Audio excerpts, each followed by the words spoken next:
ಜನವರಿ 26 ದಿನಾಂಕ ಬೆಳಿಗ್ಗೆ 11 ಗಂಟೆಗಳು.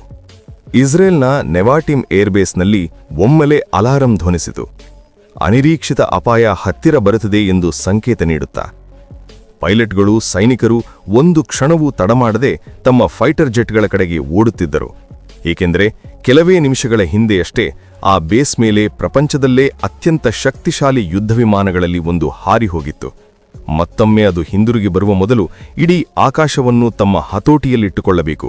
ಇಲ್ಲದಿದ್ದರೆ ಏನಾಗುತ್ತದೆಯೋ ಊಹಿಸಿಕೊಳ್ಳುವುದೇ ಭಯಾನಕ. ಈ ಘಟನೆಯ ಹಿಂದೆ ಮರೆಯಾಗಿರುವ ಮೌನ ಯುದ್ಧ ಮತ್ತಷ್ಟು ಆಸಕ್ತಿದಾಯಕ. ಸಿರಿಯಾದಲ್ಲಿ ರಷ್ಯಾ ಸೈನಿಕ ಉಪಸ್ಥಿತಿಯಿಂದ ಆರಂಭವಾದ ಉದ್ವಿಗ್ನತೆ, ಇರಾನ್ಗೆ ರಷ್ಯಾ ಸರಬರಾಜು ಮಾಡಿದ ಅತ್ಯಾಧುನಿಕ ಸ್ಟೆಲ್ತ್ ತಂತ್ರಜ್ಞಾನಗಳು ಮತ್ತು ಮಧ್ಯಪ್ರಾಚ್ಯದಲ್ಲಿ ಬದಲಾಗುತ್ತಿರುವ ಶಕ್ತಿ ಸಮತೋಲನ ಇವೆಲ್ಲವೂ ಒಂದೇ ಸ್ಥಳದಲ್ಲಿ ಸೇರಿ ಒಂದು ದೊಡ್ಡ ಸ್ಫೋಟವನ್ನು ಸೃಷ್ಟಿಸಲು ಹೊರಟಿವೆ. ಈ ಒಳನುಸುಳುವಿಕೆ ನಡೆಯದಿದ್ದರೆ ಇಸ್ರೇಲ್ ಆಕಾಶ ರಕ್ಷಣೆಯಲ್ಲಿರುವ ದೋಷಗಳು ಇನ್ನೂ ಬಹಿರಂಗವಾಗದೇ ಇರುತ್ತಿದ್ದವು. ಆದರೆ ಈಗ ಮತ್ತೊಂದು ದಾಳಿ ಅನಿವಾರ್ಯವಾದ ಭಯವನ್ನು ಬಿಟ್ಟಿದೆ. ಏಕೆಂದರೆ ಮಧ್ಯಪ್ರಾಚ್ಯದಲ್ಲಿ ಇಸ್ರೇಲ್ ರಷ್ಯಾ ನಡುವಿನ ದೀರ್ಘಕಾಲಿಕ ಸಂಬಂಧಗಳು ಒಮ್ಮೆಲೆ ಹಾಳಾಗುವಂತೆ ಮಾಡುತ್ತದೆ.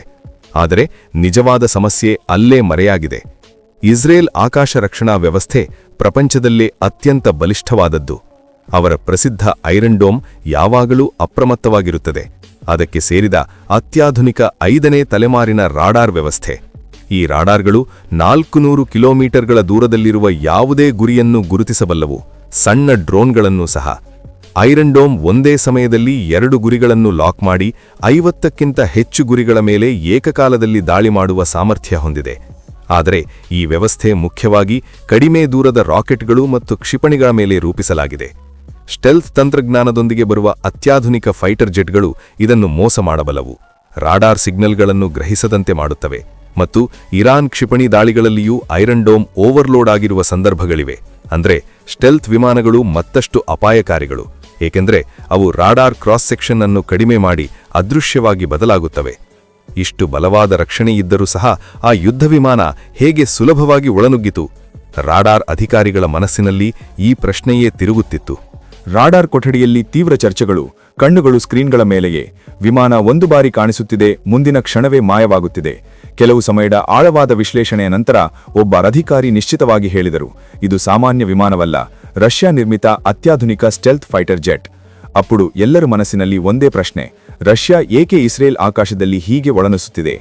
ಈ ಒಳನುಸುಳುವಿಕೆ ರಷ್ಯಾ ಇಸ್ರೇಲ್ ನಡುವಿನ ದೀರ್ಘಕಾಲಿಕ ಉದ್ವಿಗ್ನತೆಯನ್ನು ಮತ್ತಷ್ಟು ಹೆಚ್ಚಿಸಿತು. ಸಿರಿಯಾದಲ್ಲಿ ರಷ್ಯಾ ಸೈನಿಕ ಬಲಗಳು ಇಸ್ರೇಲ್ ಏರ್ ಸ್ಟ್ರೈಕ್ಗಳನ್ನು ಡಿಕಾನ್ಫ್ಲಿಕ್ಟ್ ಮಾಡಿದ ಇತಿಹಾಸದಿಂದ ಈಗ ಇರಾನ್ಗೆ Su-57ಗಳನ್ನು ಸರಬರಾಜು ಮಾಡುತ್ತಿರುವ ರಷ್ಯಾ ಇಸ್ರೇಲ್ ಏರ್ ಸುಪೀರಿಯಾರಿಟಿಯನ್ನು ಸವಾಲು ಹಾಕುತ್ತಿದೆ. ಮತ್ತು ಜನವರಿ 2026ರಲ್ಲಿ ಇಸ್ರೇಲ್ನಿಂದ ರಷ್ಯಾ ರಾಜತಾಂತ್ರಿಕರನ್ನು ಹೊರಕಳುಹಿಸುವ ವಿಮಾನಗಳು ನಡೆಯುವುದು ಈ ಉದ್ವಿಗ್ನತೆಯನ್ನು ಮತ್ತಷ್ಟು ಸ್ಪಷ್ಟಪಡಿಸುತ್ತದೆ. ಈ ಘಟನೆ ನಡೆಯದಿದ್ದರೆ ಮಧ್ಯಪ್ರಾಚ್ಯದಲ್ಲಿ ರಷ್ಯಾ ಶಕ್ತಿ ಪ್ರದರ್ಶನ ಇನ್ನೂ ಮರೆಯಾಗಿಯೇ ಇರುತ್ತಿತ್ತು. ಆದರೆ ಈಗ ಮತ್ತೊಂದು ದೊಡ್ಡ ಸಂಘರ್ಷದ ಕಡೆಗೆ ಸರಪಣಿ ಪ್ರತಿಕ್ರಿಯೆ ಆರಂಭವಾಗಿದೆ. ಇರಾನ್ ಕ್ಷಿಪಣಿ ಕಾರ್ಯಕ್ರಮಗಳು ಮತ್ತಷ್ಟು ಬಲಗೊಳ್ಳಬಹುದು ಮತ್ತು ಇಸ್ರೇಲ್ ಸೈನಿಕ ಬಜೆಟ್ ಹೆಚ್ಚಿಸಿಕೊಳ್ಳಬೇಕಾಗುತ್ತದೆ. ಪ್ರಾದೇಶಿಕ ಶಾಂತಿ ಮತ್ತಷ್ಟು ದೂರವಾಗುತ್ತದೆ. ಪರಿಸ್ಥಿತಿ ಮತ್ತಷ್ಟು ಉದ್ವಿಗ್ನವಾಗಿ ಬದಲಾಗಿದೆ. ರಷ್ಯಾ ವಿಮಾನ ಈಗ ಇಸ್ರೇಲ್ ಬಂದರು ಪ್ರದೇಶಕ್ಕೆ ತುಂಬಾ ಹತ್ತಿರ ಬಂದು ಅಲ್ಲಿಯೇ ಸುತ್ತುತ್ತಿದೆ. ಈ ವಿಮಾನ ಸ್ಟೆಲ್ತ್ ತಂತ್ರಜ್ಞಾನದೊಂದಿಗೆ ರೂಪಿಸಲಾಗಿದೆ. ರಾಡಾರ್ಗಳನ್ನು ಮೋಸ ಮಾಡಿ ಅದೃಶ್ಯವಾಗಿ ಬದಲಾಗುವ ಸಾಮರ್ಥ್ಯ. ಇಸ್ರೇಲ್ ಬಲಗಳು ಶೀಘ್ರದಲ್ಲೇ ಗುರುತಿಸಿದರು, ಇದು ರಷ್ಯಾದ ಅತ್ಯಂತ ಆಧುನಿಕ Su-57 ಫೈಟರ್ ಜೆಟ್.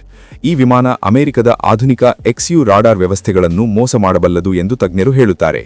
ಅಷ್ಟೇ ಅಲ್ಲ, ಧ್ವನಿಯ ವೇಗಕ್ಕೆ 2.5 ಪಟ್ಟು ವೇಗದಲ್ಲಿ ಹಾರಬಲ್ಲದು, 12 ಟನ್ಗಳವರೆಗೆ ಆಯುಧಗಳನ್ನು ಹೊತ್ತುಕೊಂಡು ಹೋಗಬಲ್ಲದು.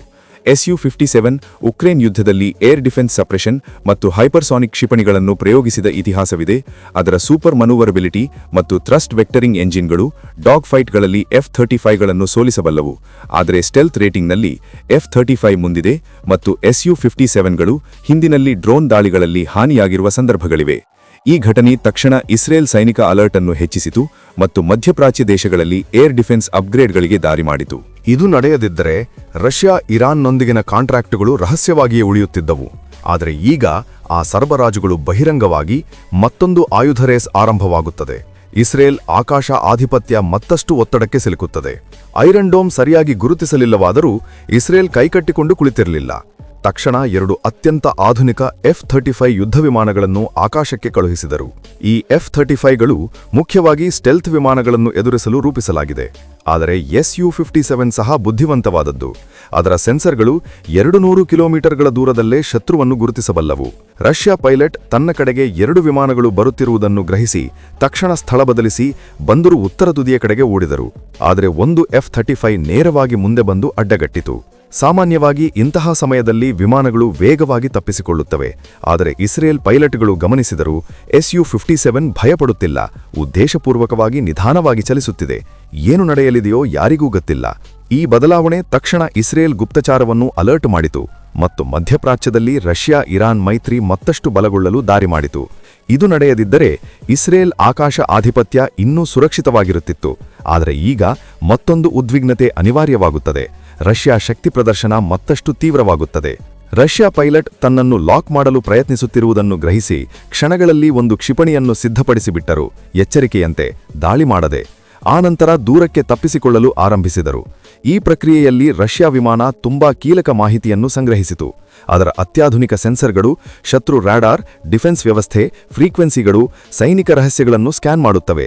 ಅಂದರೆ ಯಾವ ದೇಶದ ಮೇಲೆ ಹಾರಿದರೂ ಆ ದೇಶದ ಮಾಹಿತಿ ಮೊತ್ತವೂ ರಷ್ಯಾ ಕೈಗೆ ಸಿಗುತ್ತದೆ.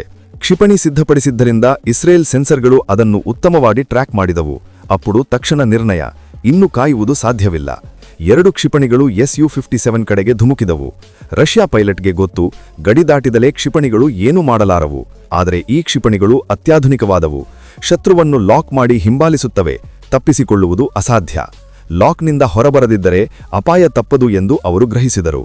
ಆದರೆ ಅವರ ಆಯುಧ Su-57ಯಲ್ಲಿ ಬಲವಾದ ಖಿಬಿನಿ ಯು ಜಾಮರ್ 47 ಕಿಲೋಮೀಟರ್ಗಳ ವ್ಯಾಪ್ತಿಯಲ್ಲಿ ಸಿಗ್ನಲ್ಗಳನ್ನು ಬ್ಲಾಕ್ ಮಾಡುತ್ತದೆ. ಕ್ಷಿಪಣಿ ಆ ವ್ಯಾಪ್ತಿಯೊಳಗೆ ಬಂದು ಜಾಮರನ್ನು ಭೇದಿಸಿದರೆ ಮಾತ್ರ ಜಯ. ಅದಕ್ಕಾಗಿ ಪೈಲಟ್ ತಂತ್ರ ಬದಲಿಸಿದರು. ವಿಮಾನವನ್ನು ನೇರವಾಗಿ ಮೇಲೆ ತೆಗೆದುಕೊಂಡು ಹೋಗಿ 1000 ಮೀಟರ್ಗಳ ಎತ್ತರಕ್ಕೆ ಹಾರಿಸಿದರು. ಆನಂತರ ಹಠಾತ್ ಆಗಿ ಕೆಳಗಿಳಿಸಿದರು.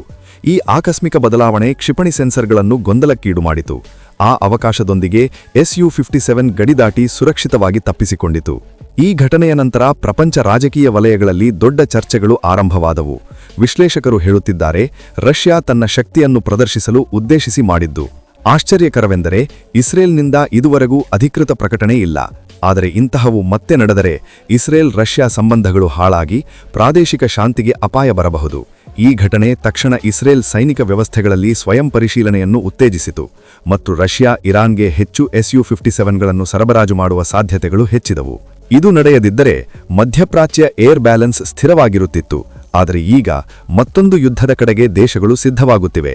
ಜನರ ಮೇಲೆ ಆರ್ಥಿಕ ಹೊರೆ ಮತ್ತಷ್ಟು ಹೆಚ್ಚಾಗುತ್ತದೆ ಮತ್ತು ಇಸ್ರೇಲ್ ಇರಾನ್ ನಡುವಿನ ಉದ್ವಿಗ್ನತೆ ಮತ್ತಷ್ಟು ಏರುತ್ತದೆ.